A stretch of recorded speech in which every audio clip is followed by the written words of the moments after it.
जयंती stadium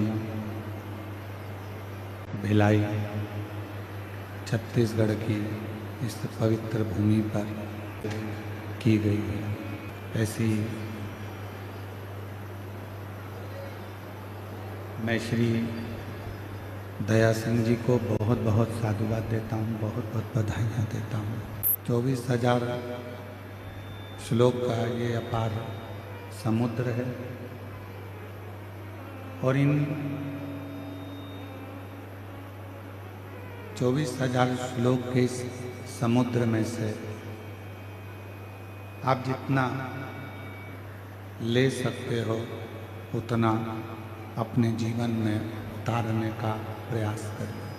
Shiv Mahapuran की पवित्र कथा का लाभ लेने का, शिव कथा को श्रवण करने का, जितना श्रावण महीने में शिव नाम लिया जाता है, जितना जितना श्रावण महीने में भगवान शंकर का भजन किया जाता है, मंत्र जाप स्मरण किया जाता है, उतना उतना हमारे जीवन में एक आनंद की अनुभूति होती चली। तो पुराण कहती है जमीन पर गिरा हुआ व्यक्ति उठ जाता है, उसको उठने में देरी नहीं लगती।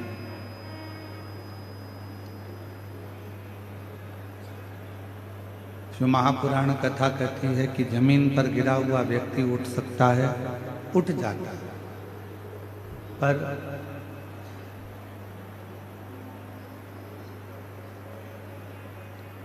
तीन की निगाह में गिरा हुआ व्यक्ति कभी नहीं उठता। पहले नंबर पर है माता, दूसरे नंबर पर है पिता और तीसरे नंबर पर है गुरु।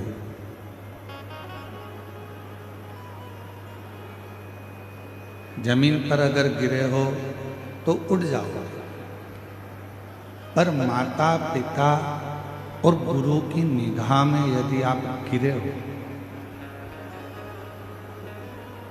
तो फिर उठना बहुत कठिन हो जाता है। यदि प्रतिदिन भगवान शंकर के मंदिर में नहीं जा सकते, प्रतिदिन भगवान शिव की आराधना नहीं कर सकते, प्रतिदिन माँ जगतजननी दुर्गा भवानी माँ आदि शक्ति और शिव की आराधना नहीं कर सकते, उनके भी मंदिर में जाकर उनको प्रणाम नहीं कर सकते, तो शिव महापुराण की कथा कहती है अपने घर में जो बुजुर्ग माता पिता विराजमान हैं उनके चरणों को प्रणाम कर लो तो शिव और शक्ति दोनों का वर प्राप्त हो। सुख हमारे जीवन में प्राप्त होते चले जाते हैं। कहती है भगवान शंकर का चरित्र कहता है दुनिया का कोई व्यक्ति ये अपने अंदर ये अभिमान न उत्पन्न करे कि वो शिव के मंदिर तक जा रहा है, शंकर भगवान के मंदिर तक पहुंच रहा है। सत्यता तो ये है कि शिव कृपा करते हैं, भगवान शंकर करुणा करते हैं, भगवान शंकर दया करते हैं, कृपा करते हैं, भगवान शिव दया करते हैं तो ही कोई भगवान शंकर के मंदिर तक, देवालय तक, शिवालय तक जा पाता है। आप जब भगवान शिव के शिवालय तक, शिव मंदिर तक, भगवान शंकर की शरणागति तक पहुँचें तो ये मानकर चलें कि भगवान शिव, भगवान शंकर ही आपके भीतर विराजमान होकर, आपके भीतर रहकर, भगवान शिव स्वयं आपको मंदिर तक लेकर जाए। घर में रहकर भी यदि आप शिव को याद कर रहे हो, घर में रहकर भी यदि आप भगवान शंकर जी का स्मरण कर रहे हो, घर में रहकर भी यदि आप भगवान शिव की भक्ति कर रहे हो, तो ये मानकर चलना कि कोई पूर्व जन्म का हमारा कोई पुण्य होगा, पूर्व जन्म का कोई हमारा अच्छा सत्कर्म होगा, जो आप और हम भगवान शिव की अविरल भक्ति में डूबे हुए हैं। स्वप्न में शिव का देखना, स्वप्न में भगवान शंकर का देखना, या एकांत में भगवान शंकर का स्मरण आ जाना, भगवान शंकर को याद कर लेना। शिव की करुणा के बिना, ये भगवान शंकर की दया के बिना हो ही नहीं सकता। शिव पुराण में कल्पना कथा में देवराज ब्राह्मण की कथा, देवराज ब्राह्मण की कथा, बिंदु की कथा श्रवण करी। के माध्यम से हमने ये श्रवण किया, उस कथा के माध्यम से हमने ये सुना, ये श्रवण किया कि यदि एक क्षण की भी शिव महापुराण की कथा, यदि एक पल की भी शिव महापुराण की कथा हमको श्रवण करने को मिल जाए, एक क्षण की भी शिव महापुराण की कथा यदि हम श्रवण कर लें, तो ये निश्चित है कि भगवान शिव की करुणा, कृपा, दया और उनकी दृष्टि हम पर हो ही जाते हैं कि हम घर छोड़ेंगे तो शिव मिलेंगे, हम परिवार छोड़ेंगे तो शिव मिलेंगे। देखो, शिव महापुराण की कथा कहती है, भगवान शंकर का चरित्र कहता है, शिव तत्व कहता है, घर छोड़ने से, परिवार छोड़ने से भगवान शंकर नहीं मिलते।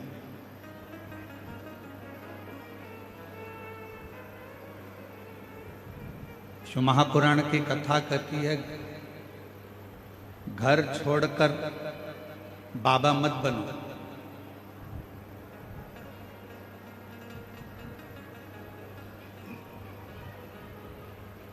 घर छोड़कर बाबा मत बनो, बल्कि शिव महापुराण की कथा कहती है, घर में रहकर बाबा का भजन कर कर बाबा को अपना बना लो। तुम्हें ना तो घर छोड़ना पड़ेगा और ना तुम्हें बाबा बनना पड़ेगा। अगर तुम्हें बाबा नहीं बनना, घर में रहकर, घर में ही बाबा का भजन कर कर, घर में रहकर बाबा का स्मरण कर कर बाबा को अपना बना ले। घड़ी, जिस पल, जिस समय घर में रहकर भी आप अगर बाबा का भजन कर रहे हैं, घर में रहकर भी आप भगवान शिव की भक्ति कर रहे हैं, घर में रहकर भी आप भगवान शंकर का स्मरण कर रहे हैं, घर में रहकर भी आप भगवान शिव का मंत्र जाप, नाम जाप कर रहे हैं, तो निश्चित है कि तुम्हें घर छोड़कर बाबा बनने की जरूरत नहीं पड़ेगी, बल्कि बाबा को भजकर, बाबा का मंत्र जाप कर कर, बाबा का नाम जाप कर कर, बाबा का स्मरण कर कर आप बाबा की करुणा घर में रहकर ही प्राप्त करो। भक्ति दूसरी मुक्ति। दुनिया के जितने लोग हैं सब मुक्ति पाने में लगे हैं कि हम ये दान करेंगे तो मुक्त हो जाएंगे, हम पूजन करेंगे तो मुक्त हो जाएंगे, हम स्मरण करेंगे तो मुक्त हो जाएंगे, हम भजन करेंगे तो मुक्त हो जाएंगे। पर शिव महापुराण की कथा, भगवान शंकर का चरित्र शिव महापुराण की कथा कहती है, शिव तत्व कहता है, भगवान शंकर का चरित्र कहता है, मुक्ति तो किसी को भी मिल सकती है। भजन करेंगे मुक्त हो जाएंगे निश्चित, थोड़ा सा कीर्तन करेंगे मुक्त हो जाएंगे, ये ठीक है। मुक्ति किसी को भी मिल सकती है। दान कर लो, थोड़ा सा पुण्य कर लो, थोड़ा सा भजन कर लो, थोड़ा सा कीर्तन कर लो, थोड़ा सा नाम स्मरण कर लो, थोड़ा सा मुक्त हो जाओ। कहती है कि मुक्ति किसी को भी मिल सकती है, पर शिव कथा कहती है कि भगवान की अविरल भक्ति मिलना ये कठिन की कथा कहती है कि मुक्ति पाना सरल है, मोक्ष पाना सरल है, मुक्त हो जाना सरल है। मुक्ति पा लेना, मोक्ष पा लेना एक सरल विषय, पर भगवान की भक्ति को पाना और भक्ति पाकर मुक्त होना वो एक अलग विषय।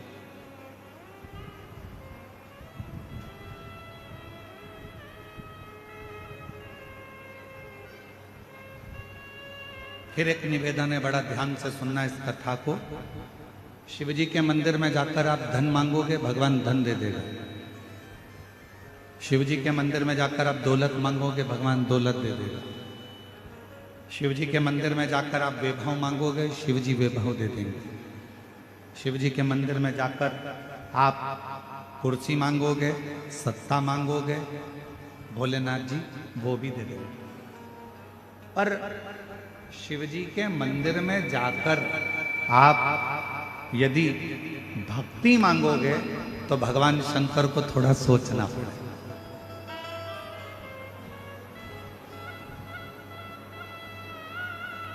क्यों सोचना पड़ेगा? भगवान शंकर धन देने में पीछे नहीं हटते, भगवान शंकर कुर्सी देने में पीछे नहीं हटते, भगवान शंकर वैभव देने में पीछे नहीं हटते, भगवान शंकर संपदा देने में पीछे नहीं हटते, भगवान शंकर दुनिया का सारा सुख देने में पीछे नहीं हटते। वो देने में पीछे नहीं हटते। पर यदि कोई भक्त भगवान से जाकर कहे कि मुझे भक्ति दे दो, तो शिव जी भक्ति नहीं देते, मना कर देते हैं कि मैं भक्ति नहीं दूंगा, मैं तुम्हें भक्ति प्रदान नहीं करूंगा, मैं तुमको भक्ति नहीं दे सकता, मैं तुम्हें भक्ति नहीं दूंगा।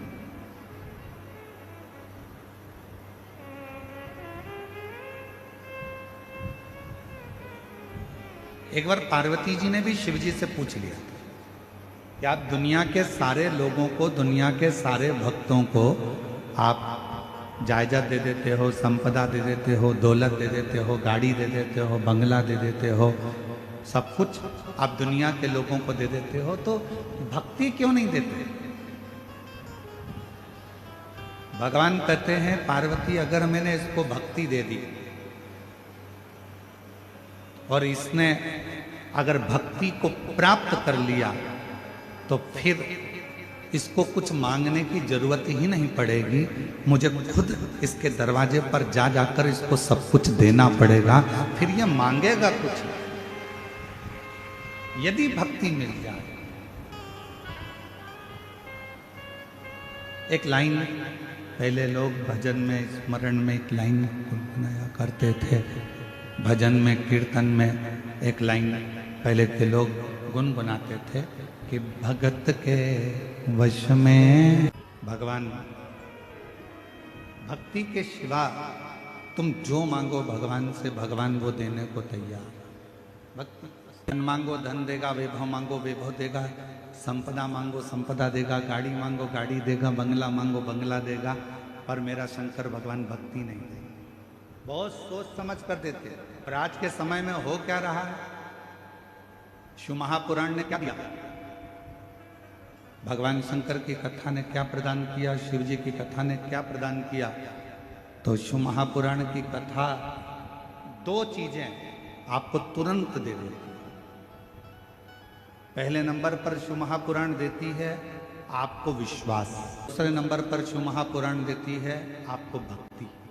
शंकर के मंदिर जाओ, एक लोटा जल चढ़ाओ, शिव जी के दरवाजे जाओ, शिव जी का भजन करो, स्मरण करो, शिव नाम जपो, बेलपत्र चढ़ाओ, मंदिर में सफाई करो, मंदिर में चाकरी करो, भगवान शंकर की मंदिर में जाना प्रारंभ करो। शिव महापुराण दो चीजें आपको दे रही है। एक पहले नंबर पर है विश्वास, दूसरे नंबर पर है भक्ति। दो चीजें शिव पुराण,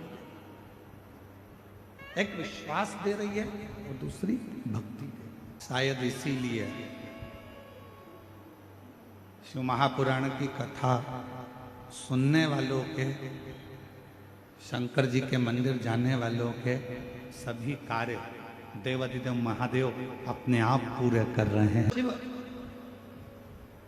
स्वयं पार्वती जी से कहते हैं कि मैं दुनिया का सबसे ज्यादा ठाट, दुनिया का सारा सुख मैं सबको दे सकता हूं, पर भक्ति बड़ा सोच समझ कर देता हूं, बड़ा सोच,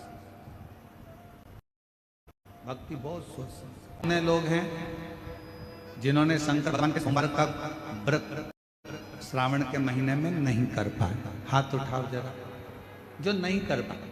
पिता ने, तुम्हारे घर के किसी पिता ने, तुम्हारे घर के किसी बुजुर्ग ने, तुम्हारे घर की बहन बेटी ने, तुम्हारे घर में रहने वाले कोई परिवार के किसी सदस्य ने तो व्रत रखा होगा। जम के तो बोलो।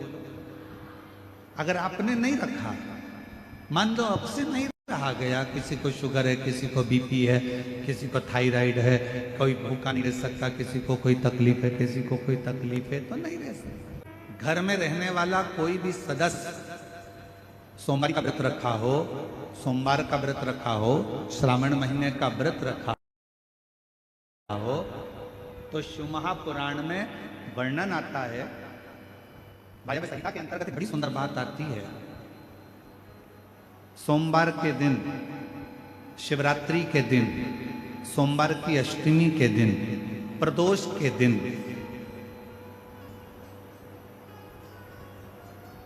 यदि भगवान शंकर का कोई व्रत धारण करा है किसी स्त्री या पुरुष ने, और मान लो आपने वो व्रत नहीं किया और जिसने व्रत किया तो वायव्य संहिता कहती है उस व्यक्ति के मात्र मुख का दर्शन हो जाए तो व्रत का फल हमारे खाते में आए। कथा होती है तो अनाउंसमेंट करा जाता है।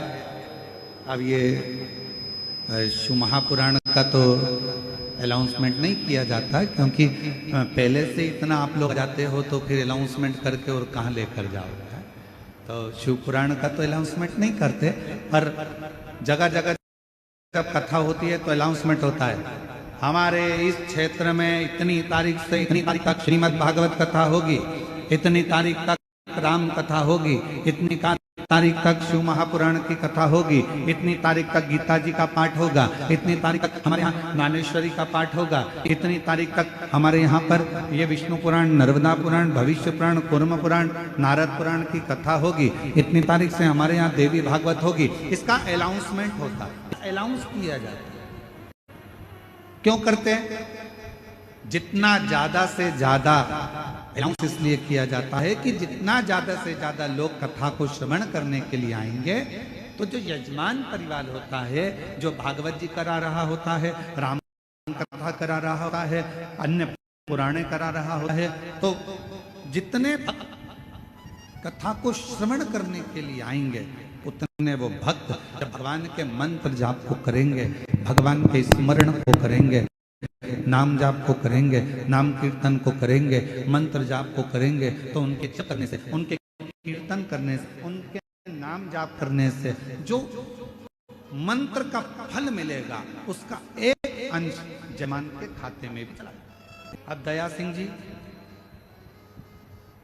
आपको प्रसन्न होना चाहिए कि इतने सारे शिव भक्त जब एक साथ बैठकर श्री शिवाय नमस्तुभ्यम का जप करेंगे, तो शिव पुराण की कथा जब इतना बड़ा वायव्य संहिता वर्णन करती है कि इन सब के खाते का मंत्र बोलने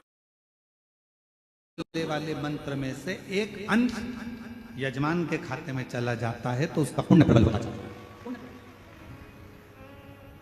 और यजमान के पास में जो पुण्य एकत्रित हुआ, थोड़ा ध्यान से सुनना, बहुत सावधानी की कथा है। मान लो तुम्हारे भजन करने से यजमान के पास कोई पुण्य एकत्रित हो गया, यजमान उस पुण्य को किसको दे रहा? अब हाथ उठाकर आपके घर के लोगों ने अगर किसी ने व्रत किया हो तो ऐसा हाथ हिला कराए, चलो ठीक है अब रख लो, अब टेंशन मत लो। अब जितने लोग हाथ उठाए कि हमने व्रत करा है, तो तुम भी हाथ उठा देना कि हमने उनके मुख का दर्शन करा है जिन्होंने व्रत किया, जिन्होंने व्रत किया।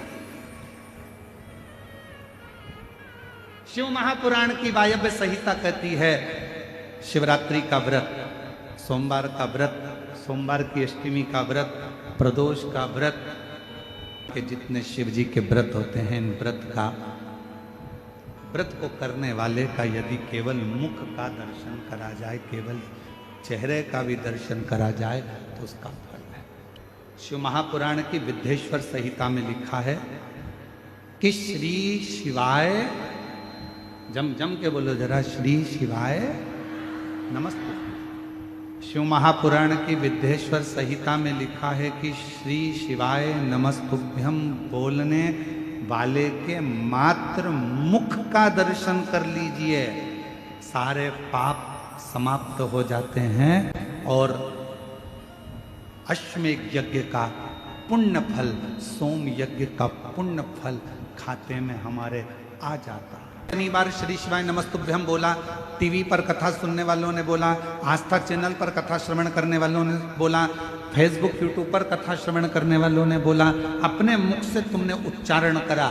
तुम जिस गली से, जिस मोहल्ले से, जिस कॉलोनी से, जिस नगर से, जिस क्षेत्र से निकल कर जाओगे, और जिस क्षेत्र से आप निकल कर जाओगे, जिस गली से आप निकल कर जाओगे, जिस मोहल्ले से आप निकल कर जाओगे, जिस कॉलोनी से आप निकल कर जाओगे, आपके मुख का दर्शन जितने जितने लोग करेंगे, आपके चेहरे का दर्शन जितने जितने लोग करेंगे, आपके मुख का दर्शन जितने जितने लोग करेंगे, वो सब ना जाने कितने पापों से छूट जाएंगे और अश्वमेध यज्ञ का फल आपकी जिंदगी में प्राप्त होता चले। के दरवाजे के ऊपर लिखा है श्री शिवाय नमस्तुभ्यम, हाथ उठाओ जरा, लिखा है सबके यहाँ, रखो।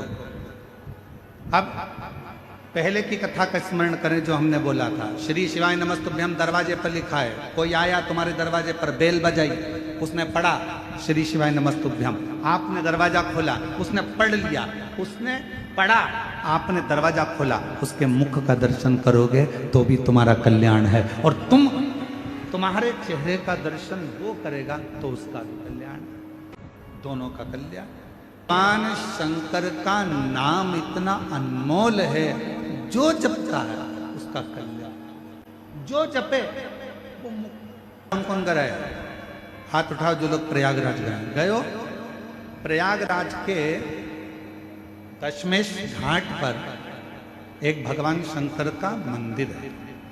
प्रयागराज के दशमेश घाट पर एक भगवान शिव जी का मंदिर है जिसका नाम ब्रह्मेश्वर महादेव। कौन से महादेव हैं? ब्रह्मेश्वर। जम के बोलो एक बार। ब्रह्मा जी के नाम से हैं इसलिए उनका नाम है ब्रह्मेश्वर महादेव। सभी लोग एक बार मुख से वापिस बोलो, ब्रह्मेश्वर महादेव।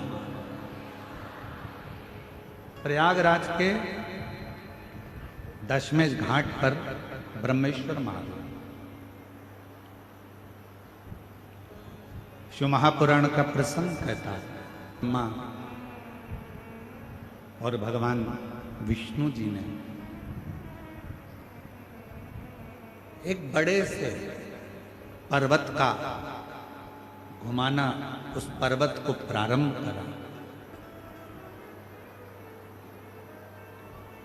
शिव को जानने के लिए, भगवान शंकर को पहचानने के लिए, शिव को जानने के लिए उस पर्वत को जब घुमाना प्रारंभ करा तो एक शिवलिंग की आकृति उस पर्वत में से प्रकट। अब ये कथा आप लोग सब सुने हुए हैं, सुनी है ना?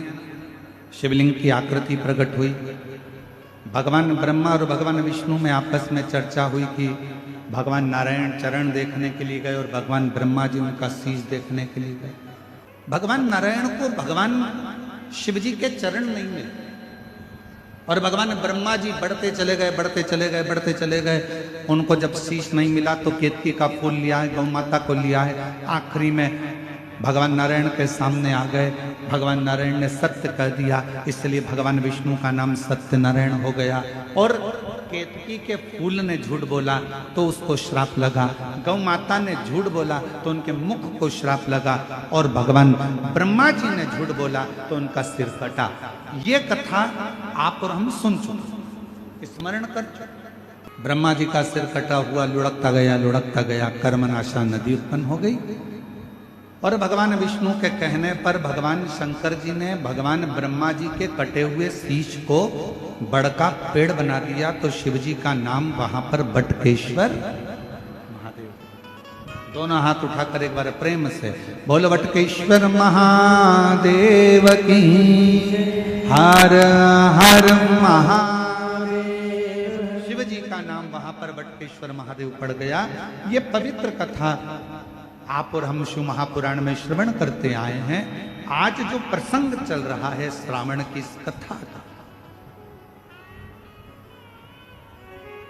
अब ब्रह्मा जी का सिर कट गया, ब्रह्मा जी का सिर काटा, और ब्रह्मा जी का जब सिर कट गया, ब्रह्मा जी के जितने मुख बचे, ब्रह्मा जी उन मुखों को लेकर ब्रह्मलोक में जाकर बैठ गए। बहुत चुप, स्तुप्त, मौन।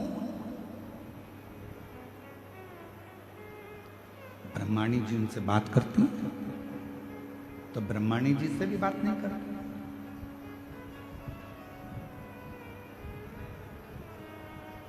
सबने पुकारा, ब्रह्मा जी से बात करने के लिए आए, पर ब्रह्मा जी किसी से बात ही नहीं करते। एकदम ब्रह्मा जी मौन है, चुप है, स्तुप्त है।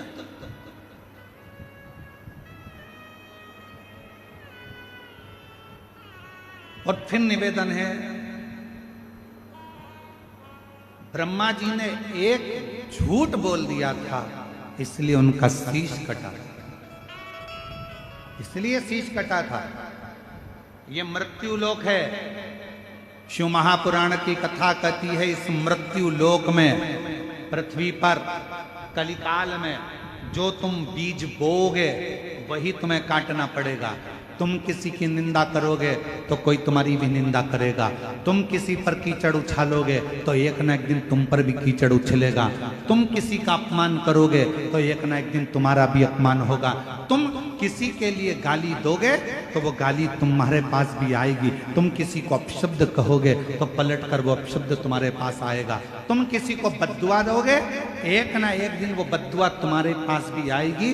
तुम किसी का अपमान करोगे, एक ना एक दिन तुम्हारा भी अपमान होगा। तुम किसी पर कीचड़ उछालोगे, एक ना एक दिन वो कीचड़ तुम्हारे ऊपर भी आएगा। और शिव महापुराण की कथा कहती है, भगवान शंकर सब कुछ माफ कर सकते हैं, पर शंकर भगवान अपने भक्त पर अगर उंगली उठे, अपने भक्त पर अगर कोई लांछन लगाए तो भगवान शंकर कभी माफ नहीं करते। उसका फल भगवान शंकर उसका तो भाव लेकर ही रहते हैं।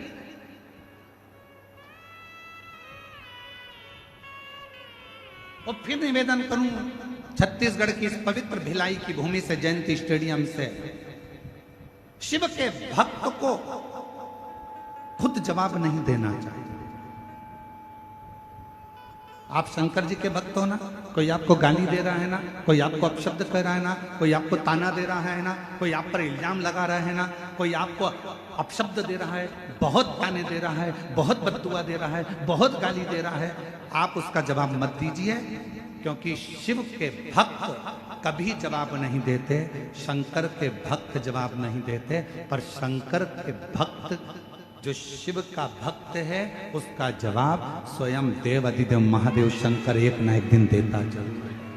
स्वयं शिव देते, स्वयं शंकर देते, स्वयं करुणा सागर। पेड़ लगाओगे तो आम नहीं आएगा, आम का पेड़ लगाओगे तो आम आएगा। अच्छा बोलोगे तो एक दिन वो अच्छाई तुम्हारे सामने आएगी। तुम अगर दूसरे को अपशब्द कहोगे तो तुम्हारे ऊपर भी एक दिन अपशब्दों का पहाड़ टूट पड़ेगा। शिव जवाब जरूर देते हैं। आप लोगों से एक निवेदन करूं, सही उत्तर देना। तुम्हारी घर में लड़ाई हो जाती है, प्रत्येक पत्नी क्या इच्छा लगती है अपने पति से कि जब मेरी लड़ाई हो तो कम से कम तुम मेरा साथ तो दो। बोलो सही है कि गलत है? अरे जम के तो बोलो, सही है ना? लड़ाई पत्नी की हुई है, विवाद पत्नी का हुआ है, और आशा पत्नी लगा कर बैठी है कि मेरी लड़ाई हुई है, मेरा झगड़ा हुआ है, तो मेरी लड़ाई में कम से कम तुम तो जवाब दो। बस उसी तरह शिव का जो भक्त होता है वो इंतजार करता है कि मैं जवाब नहीं दूंगा, जवाब देगा मेरा काल अधिपति महाकाल, और जब वो जवाब देगा तो हिला हिला देगा। इसलिए जवाब का इंतजार उसका। आपकी मेहनत के आगे, आपकी कर्म के आगे, आपकी मेहनत के आगे परमात्मा को भी आकर आशीर्वाद देना ही पड़ता है। हम उसके आश्रित नहीं होते। मेरी जीजियों, मेरे जीजाओं, मेरी बेटियों, बेटाओं, मेरी माताओं, मेरे बुजुर्ग, माता पिता तुल्य आप सब विराजमान हैं। लाखों की संख्या में आप लोग आए हैं। पंडाल में, ग्राउंड में, जयंती स्टेडियम में जगह नहीं है इतनी जितने लोग आप लोग आ गए हैं दूसरे दिन की कथा में। मेरा एक निवेदन है, आप आए हो, पर निवेदन इतना सा है कि भीड़ बढ़ाने के लिए मत आना। जगह नहीं है भीड़ बढ़ाने, बिल्कुल कथा में मत आओ। तुम्हारे दिल में अगर विश्वास जाग जाए कि मैं कथा में जाऊंगी, पंडाल में बैठकर कथा सुनूंगी और मेरा शंकर मेरी झोली खुशियों से भरेगा, तो कथा के पंडाल में आओ, नहीं तो अपने घर पर रहकर कथा का विश्वास भीतर से जागना चाहिए, भरोसा भीतर से जागना चाहिए कि मैं जाऊंगी, कथा में पहुंचूंगी, जयंती स्टेडियम में पहुंचूंगी, मैं जाऊंगी और मेरा बाबा मेरी झोली भरेगा। मैं जानती हूं मेरा बाबा सुनेगा, अभी नहीं सुना, बाद में सुनेगा, सुनेगा जब आए। थोड़ा समय, थोड़ा देर लग जाए आने में, हो सकता। ब्रह्मा जी की कथा कर रही है। ब्रह्मा जी का सिर कट गया, कर्मनाशा नदी उत्पन्न हो गई और ब्रह्मा जी का वो शीश बड़ का पेड़ बन गया। शिव जी उस बड़ के पेड़ के नीचे विराजमान हो गए। शिव जी का नाम बटकेश्वर महादेव, बटकेश्वर। ब्रह्मा जी एकदम मौन होकर बैठे हुए थे, शांत, चुप, बोलते नहीं थे। कुछ भी शब्द ब्रह्मा जी के मुख से निकलता नहीं था, कोई शब्द, एकदम शांत, एकदम मौन, एकदम चुप। ब्रह्मा जी से मिलने के लिए देव ऋषि नारद जाते। ब्रह्मा जी के पुत्र हैं देव ऋषि नारद, मानस शिव महापुराण की कथा वर्णन कर रहे हैं, शिव कथा का। ब्रह्मा जी मौन है। देव ऋषि नारद ब्रह्मदेव के पास पहुंचे हैं और ब्रह्मा जी के पास में पहुंचकर देव ऋषि नारद जी ने देखा कि ब्रह्मा जी से मैं बात तो कर रहा हूं पर मेरे पिता कोई जवाब नहीं। नारद जी ने ब्रह्मा जी से पूछा, पिताजी आप कुछ बोलते क्यों नहीं? कि वाणी नहीं सुनी बहुत दिनों से कम कुछ तो बोलिए। ब्रह्मा जी कुछ नहीं कर रहे। और तब नारद जी एकदम ब्रह्मा जी के मुख से दो शब्द सुने कि नारद मुझसे बहुत बड़ी गलती हुई, मैं प्रसिद्धि को पाने के चक्कर में मैंने झूठ बोल दिया, और झूठ भी बोला तो वो झूठ ऐसा कि मेरा शीश कट गया। शिव महापुराण की कथा कहती है झूठ बोलने का भी समय होता है और बोलना चाहिए, पर कब बोलना चाहिए, कहाँ बोलना चाहिए, कैसे बोलना चाहिए, वो भी शिव महापुराण की कथा बताती है। जब कोई गाय कसाई के यहाँ कटने के लिए जा रही हो, वहां खड़े होकर कह दो ये गाय मेरी है और उसको छुड़ा कर ले आओ, तो वो झूठ भी तुम्हारा फलदायी हो जाए। शिव महापुराण की कथा कहती है अच्छे कर्म को करने का प्रयास है। दान करने के लिए धन चाहिएगा, बोलो सही है कि गलत है? पुण्य करने के लिए भी थोड़ा पुण्य कर्म चाहिएगा, थोड़ा सा कुछ ना कुछ चाहिएगा। पर अच्छा कर्म करने के लिए तो अच्छा दिल चाहिए, अच्छा मन। आपका मन श्रेष्ठ हो गया, आपका दिल अच्छा हो गया, आप अच्छा कर्म कर लो। ब्रह्मा जी के मुख से शब्द सुना, सुनते से ही ब्रह्मा जी के मुख से जैसे ही शब्द सुना, सुनते से ही नारद जी एकदम चुप होकर एक जगह पर बैठ गए। बैठे तभी उसी समय पर देवराज इंद्र का आगमन हो गया। ऐरावत हाथी पर देवराज इंद्र बैठे थे और ऐरावत हाथी पर बैठकर देवराज इंद्र का आगमन हुआ। देवराज इंद्र का जैसे ही आगमन हुआ, नारद जी को बैठा हुआ देखा, पूछा देवराज इंद्र ने, आज नारद जी आपकी वीणा नहीं बज रही, आज नारद जी आपकी करताल नहीं बज रही, आज नारद जी आपके मुख से श्रीमन नारायण नहीं निकल रहा, क्या बात है? नारद जी कुछ तो बोलो। नारद जी कुछ नहीं बोलते। तब फिर पूछा देवराज इंद्र ने, हुआ क्या है? तब नारद जी ने कहा, ब्रह्मा जी का सिर कटा, तब से ब्रह्मदेव मौन हो गए हैं, स्तुप्त हो गए हैं, उनका मन नहीं लग रहा, उनका हृदय अंदर से कछोट रहा है, उनकी आंखों में आंसू भरा हुआ है। करें तो करें, बोले तो बोले। देवराज इंद्र ने सुना, देवराज इंद्र श्रवण करे। देवराज इंद्र जैसे ही नारद जी के मुख से थोड़ा सा शब्द श्रवण किया और देवराज इंद्र सीधे भगवान नारायण के पास पहुंचे। श्रीमन नारायण हर हर महादेव। नारायण के पास में जैसे पहुंचे, भगवान विष्णु तो नेत्र बंद करे हुए थे क्योंकि उनको सारी लीला का ज्ञान था। अब किसके पास जाए? पहुंच गए मेरे देव अधिदेव महादेव के पास में इंद्र, भगवान शिव जी के, भगवान शंकर के। और जैसे ही भगवान शंकर के पास में पहुंचे, बाबा तो नेत्र बंद कर समाधि में डूबे हुए थे, समाधि में डूबे हुए थे, नेत्र बंद थे। भगवान इंद्रदेव ने आवाज लगाई, हर हर। फिर भी भगवान शिव ने नेत्र नहीं खोले। ताली भी बजाई 3 बार, फिर भी भगवान शिव ने नेत्र नहीं खोले। इंद्र को लगा कि जरूर कोई बात बहुत भारी है, इसलिए बाबा नेत्र नहीं खोलते। प्रार्थना करी माँ जगत जननी से, माँ जगदम्बा अम्बा पार्वती जी बेटी जगदम्बा माँ पार्वती जी से विनय करा। शिव जी नेत्र नहीं खोल रहे हैं, बाबा नेत्र नहीं खोल रहे हैं और सामने बहुत बड़ी उलझन खड़ी हुई। शिव महापुराण की कथा कहती है, तेरे मंदिर में आना मेरा काम है और मेरी बिगड़ी बनाना तेरा। आई छत्तीसगढ़ के सभी श्रोता भाई बहनों से निवेदन करेंगे, जिंदगी में बड़े आनंद के साथ एक बात स्मरण में रखिए, सब दूर से हार जाओ, सब दूर जा जाकर थक जाओ और कोई साधन आखिरी में नजर ना आए, तब आखिरी में एक बार बाबा कुबेरेश्वर की भूमि पर जाकर बैठना, 5 कंकर उठाकर उसका पूजन करना, 1 कंकर लेकर आना, बाबा का रुद्राक्ष मांग कर लाना और दिल से उसका स्मरण करना, मेरा कुबेरेश्वर बाबा तुम्हारी झोली जरूर भर देगा। शिव करुणा जरूर करेगा, शिव कृपा जरूर करेगा। ब्रह्मा जी मौन है, इंद्रदेव ने शिव जी से प्रार्थना करना चाहिए, पर शिव जी भी साधना में लीन, भगवान शंकर भी साधना में लीन।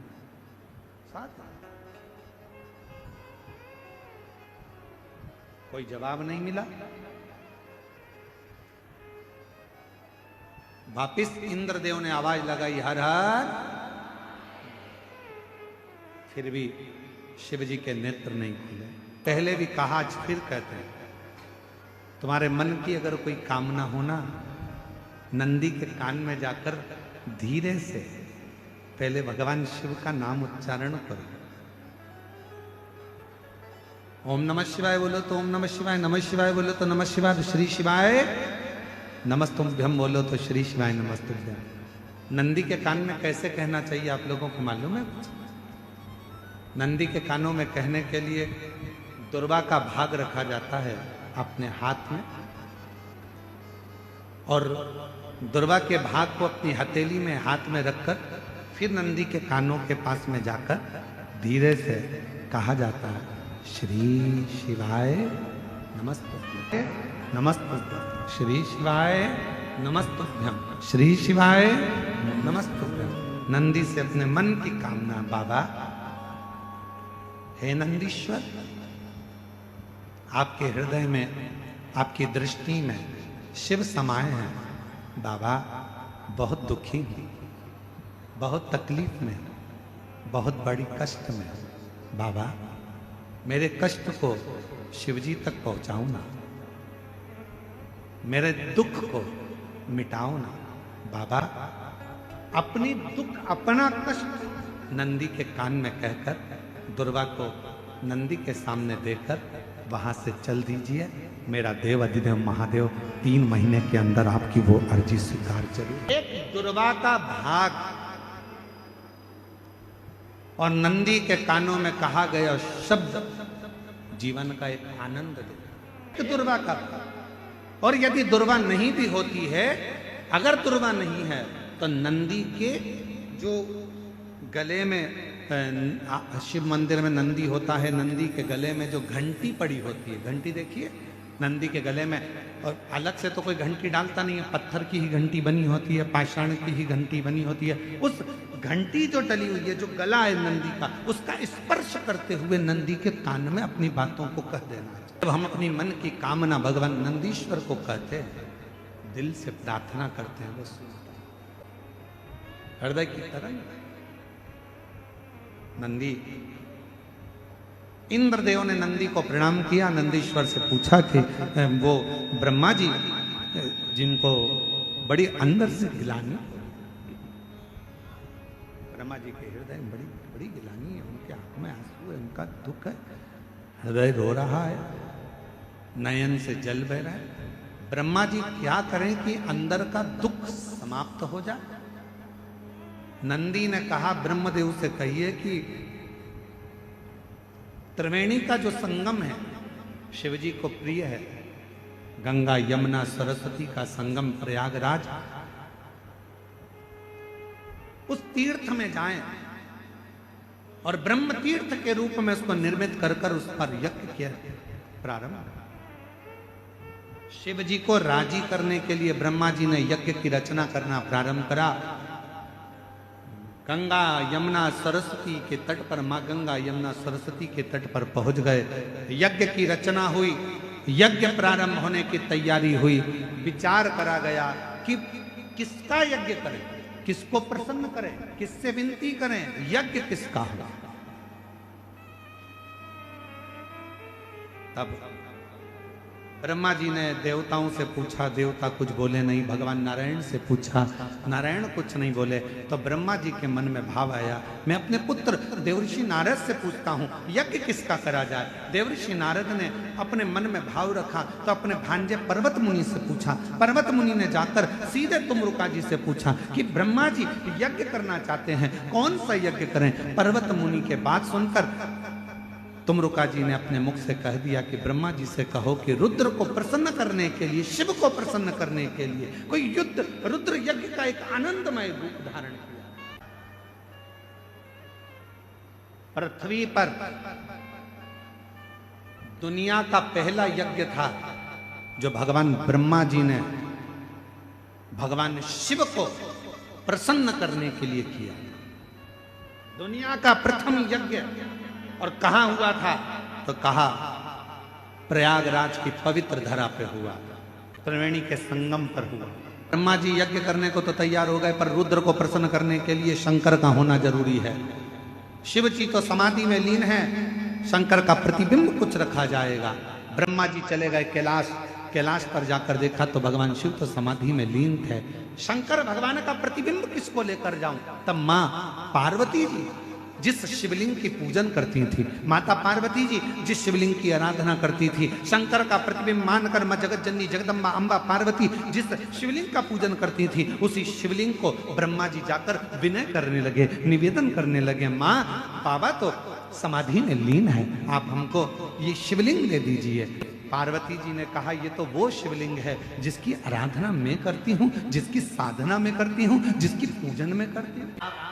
वो शिवलिंग मांग रहे, आप करुणा कर दीजिए। 5 जगत जननी जगदम्बा अम्बा करेंगे, मैं इस शिवलिंग को नहीं दे सकता, ये मेरी पूजन का स्थान है, ये मैं पूजती हूँ। ए मेरी जीजियों, मेरे जीजाओं, मेरी बेटियों, बेटाओं, मेरे माताओं, मेरे भाई, मेरे बुजुर्ग माता पिता तुल्य विराजमान हो, आप सबसे निवेदन करूंगा, सास की प्रॉपर्टी का हिस्सा हो, ससुर की प्रॉपर्टी का हिस्सा हो, सास के कपड़ों का हिस्सा हो, सास ससुर के जेवर का हिस्सा हो, सबके हिस्से हो। और यदि आखिरी में मंदिर में भगवान रह जाए और कहे इसको कौन लेगा, तो कह देना जो मंदिर में मेरा शिव बैठा है, जो मंदिर में मेरा लाडला बैठा है, उसको मुझे दे दीजिए, मेरे ठाकुर को, मेरे राम को, मेरे कृष्ण को, मेरे शंकर को मुझे दे दीजिए, बस मुझे। लोग कहते हैं कि मंदिर में, लोग कहते हैं हमारे यहाँ महाराज जी ऐसा मंदिर है, हमारे गांव में ऐसा मंदिर है, 100 साल पुराना है, हमारे गांव में मंदिर है 50 साल पुराना है, हमारे गांव में मंदिर है 30 साल पुराना है। बोलो बोलो, बोलते कि नहीं बोलते? अरे जम के तो बोलो। लोग कहते हैं हमारे यहाँ मंदिर 50 साल पुराना, हमारे यहाँ मंदिर 80 साल पुराना, हमारे यहाँ मंदिर 500 साल पुराना। मेरा निवेदन है, तुम उस मंदिर को देखने के लिए जाते हो, दर्शन के लिए जाते हो कि ये 50 साल पुराना है, 60 साल पुराना है, 100 साल पुराना है। उसी तरह जैसे पुराना मंदिर प्रसिद्धि का केंद्र होता है, कुछ वर देने वाला होता है, उसी तरह हमारे घर में हमारे सास के हाथ के, ससुर के हाथ के, उनकी सास के हाथ के, उनके ससुर के हाथ के, घर में जो लड्डू गोपाल होते हैं, जो शंकर जी होते हैं, जो गणेश जी की मूर्ति होती है, जो हमारे घर में भगवान होते हैं, वो भी 100, 150, 200 साल पुराने होते हैं। यदि वो हमको प्राप्त हो जाए और हम उनकी पूजन करना प्रारंभ कर दें, तो वो भी हमें वर देना। आजकल एक नया फैशन हो गया, एक गुरुजी हमारे घर में तो छोटे से भगवान हैं, इसलिए हम बड़े लाएंगे।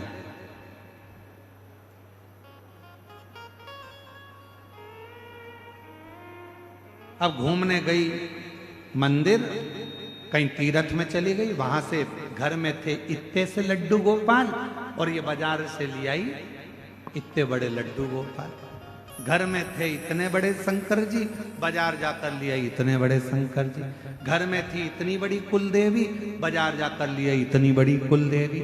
ईमानदारी से बोलो, जम के जरा सावधानी से ध्यान रखकर बोलना।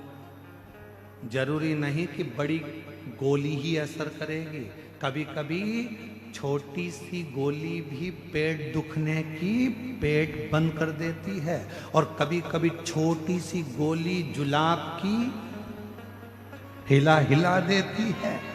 महाराज, भगवान ना कभी छोटा होता है, भगवान ना कभी बड़ा होता है, भगवान तो भक्त के भाव से बड़ा और छोटा होता है।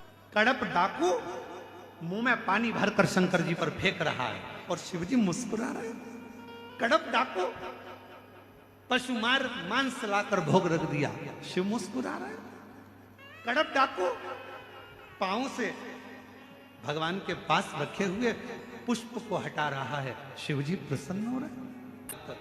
कड़प अलमस्त है। ऊपर चढ़ा हुआ भील बेलपत्र के पेड़ पर हिरण को ढूंढ रहा है, साधने के लिए, मारने के लिए तैयार खड़ा है, और छाजल में से पानी नीचे गिर रहा है शंकर के ऊपर।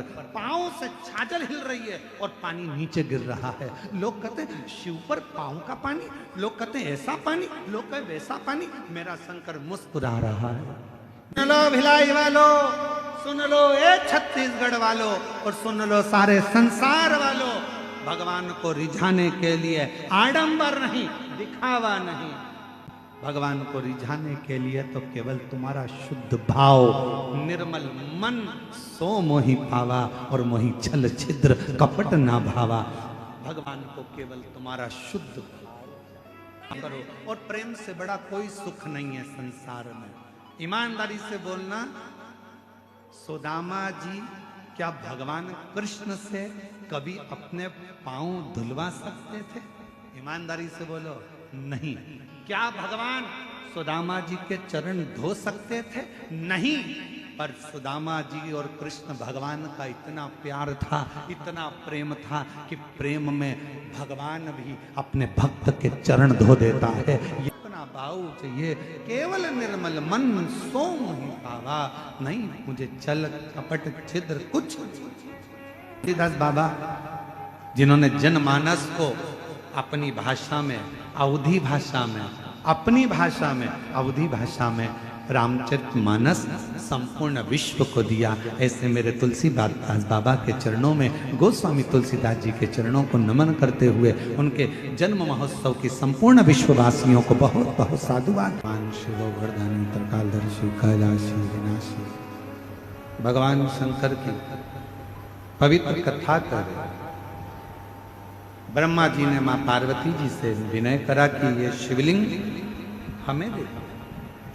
मां जगत जननी पार्वती जी की पवित्र कथा कर रही है। अपने सास ससुर के हाथ की जो पुरानी मूर्तियां हैं, पूजन स्थल है, उसको अपना रखो,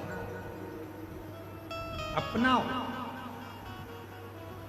आज के जमाने में लोग नई मूर्ति लगाने के चक्कर में पुरानी पुरानी मूर्तियों को हटा देते हैं, पर पुरातन जो मूर्त है, पुरातन जो पूजन है, उसको रखना चाहिए।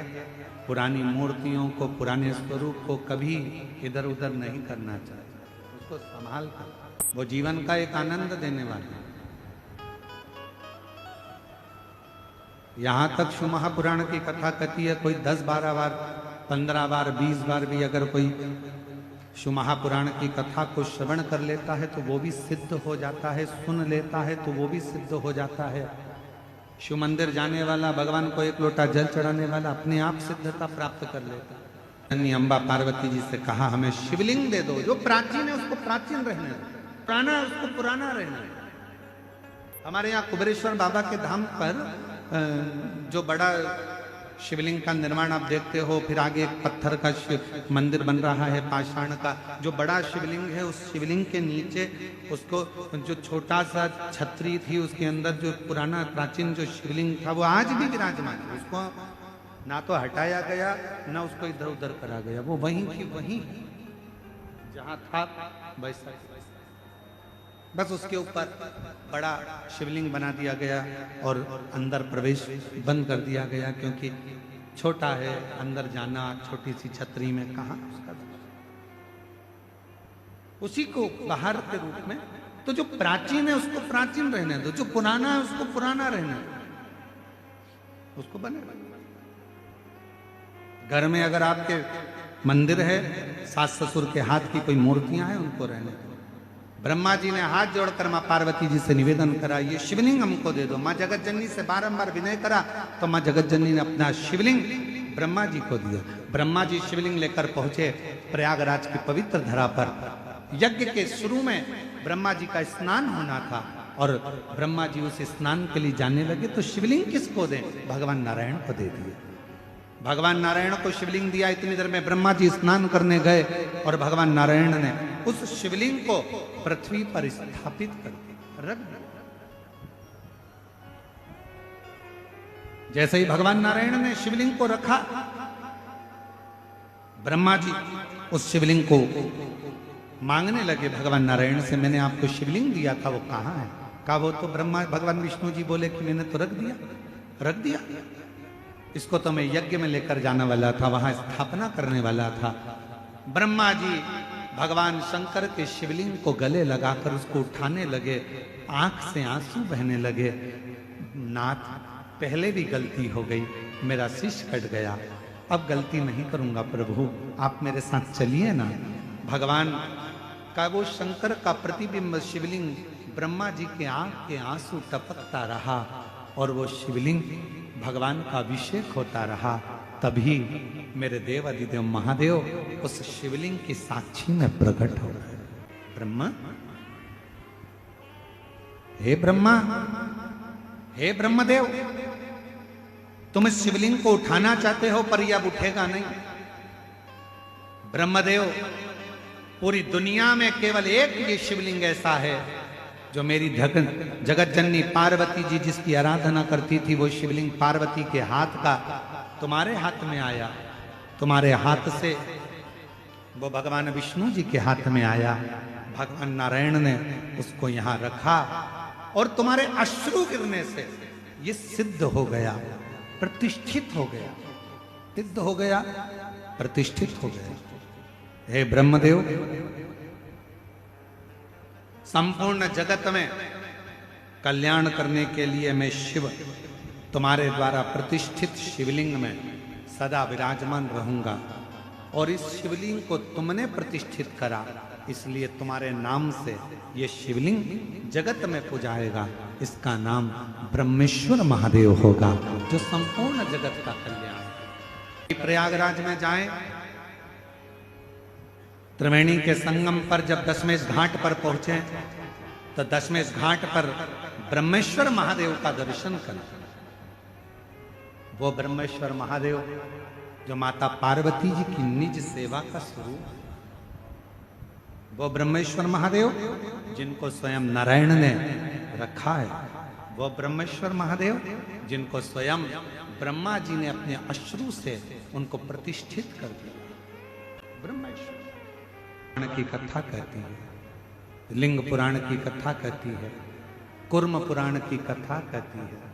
हृदय में ऐसा लग रहा है कि मेरा ये काम होगा कि नहीं होगा, होगा कि नहीं होगा, मैं निकलूंगा कि नहीं निकलूंगा, मैं इस काम से आगे बढ़ूंगा कि नहीं बढ़ूंगा। मन जब दो होने लगे तब एक श्वेत पुष्प लेकर उस सफेद पुष्प में थोड़ा सा हल्दी और कुंकू का लेपन कर कर किसी भी शंकर के मंदिर में, शंकर के शिवलिंग पर यदि ब्रह्मेश्वर महादेव का नाम लेकर उस फूल को, पुष्प को समर्पित किया जाता है, फूल को चढ़ाते समय, फूल जब समर्पित किया जाता है तो फूल का जो मुख है, जैसे ये डंडी है फूल की, और फूल का जो मुख है, जहां आप बैठे, इधर बैठे हैं तो इधर, उधर बैठे हैं तो उधर, इधर बैठे हैं तो इधर, फूल का मुख अपनी ओर होना चाहिए। उस भगवान शंकर के शिवलिंग पर ब्रह्मेश्वर महादेव का नाम लेकर यदि वो श्वेत पुष्प हल्दी और कुंकू लगाकर समर्पित करा जाता है तो व्यक्ति का मन बार बार डामाडोल नहीं होता और वो एकाग्र चित्त होकर अपनी मंजिल तक पहुंच जाता है। वो ब्रह्मेश्वर महादेव। फिर से बोलो, कौन से महादेव? ब्रह्मेश्वर महादेव। प्रयागराज की पवित्र धरा पर दशमेश घाट पर आज भी ब्रह्मेश्वर महादेव विराजमान, अवश्य जाएं। भगवान देवादिदेव महादेव का सुंदर आनंद हुआ, ब्रह्मा जी के सुंदर स्वरूप में अर्धनारीश्वर भगवान का दर्शन हो, ब्रह्मा विष्णु महेश का साक्षीकरण हो। आज कथा का द्वितीय दिवस यहाँ विराम की ओर जा रहा है। भगवान के सुंदर स्वरूप का दर्शन आप और हम कर रहे हैं।